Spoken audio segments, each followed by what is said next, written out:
kami persembahkan kupat spesial sebagai apresiasi atas kepatuhan semua pegawai di lingkungan Kanwil JKN Aceh yang tidak mudik di Lebaran tahun 2020. Semoga kesabaran dan kepatuhan ini menjadi bagian dalam memutus mata rantai penyebaran COVID-19, melindungi diri sendiri dan melindungi orang lain.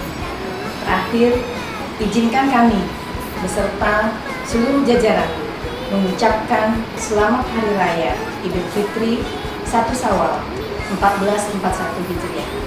Minal aidin wal faizin, mohon maaf lahir dan batin.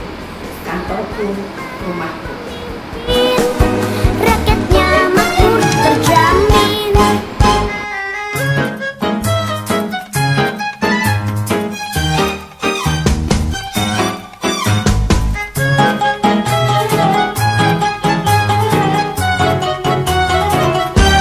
Mama, papa, minal aidin wal faizin, maafkan lahir dan batin. Adik, kakak, maafin Tasya ya. Nenek, kakek, saudara-saudara, minal aidin. Teman-teman, ibu, bapak, guru, tetangga, minal aidin. Pak RT, Bu RT, Pak Satpam, semuanya deh minal aidin.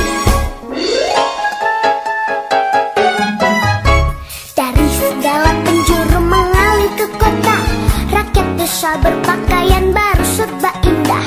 Setahun sekali ke kota naik bis keren, hilir mudik jalan